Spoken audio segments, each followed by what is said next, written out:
داخلہ کراتے وقت اپنے بچوں کے بارے میں کون سا اسکول چننا ہے اس بارے میں سوچو. کہ جو لوگ آج اسلام کے خلاف بول رہے ہیں، مسلمان ٹی وی ڈیبیٹس میں حصہ لے کر اور دھڑلنے سے اسلام اور شریعت کے خلاف بول رہے ہیں، یہ سب وہ لوگ ہیں جنہوں نے کانوینٹ اسکولوں میں تربیت پائی.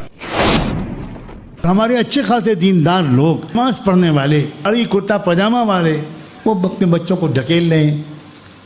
میں بہت اچھی طرح جانتا ہوں اس کی ضرورت کو. مشرق و مغرب کے پیمانے گھوم کر آیا ہوں، مغرب کی یونیورسٹیوں میں لیکچرز دے کر آیا ہوں. کہ بعد میں کہتا ہوں،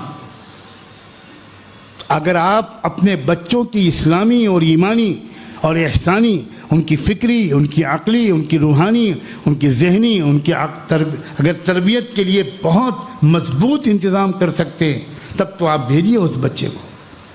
ورنہ یاد رکھیے، آپ نمرود کی آگ میں ڈھکیل رہے ہیں اس کو جو ابراہیم نہیں ہے. وہ صحیح سالم وہاں سے نہیں نکلے گا، وہ انگارہ بن کے نکلے گا. انگارہ بنے گا جو خود بھی جلے گا اور چاروں طرف کی اسلامی آبادی کو اور اسلامی قدروں کو جلا کے خاک کر دے گا. سخت ضرورت ہے ایسے تعلیمی نظام کی جہاں یہ دونوں تعلیمیں یکجاں.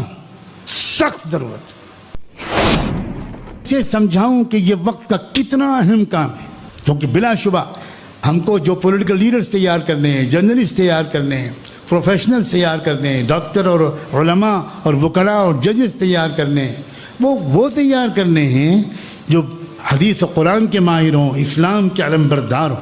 ہمیں ایسے لوگ تیار کریں، اور ایسے لوگ ایک نئے تعلیمی نظام کے بغیر نہیں چل سکتے.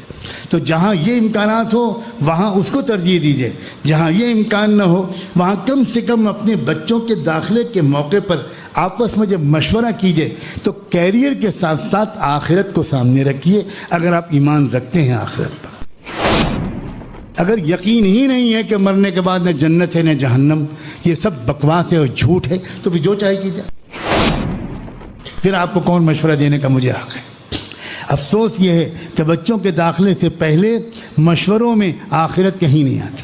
کوئی پوچھتے ہی نہیں، کبھی نہیں تذکرہ آتا کہ میں کس اسکول میں اپنے بچے کو بھیجوں کہ میرے بچے کی آخرت بچ جائے.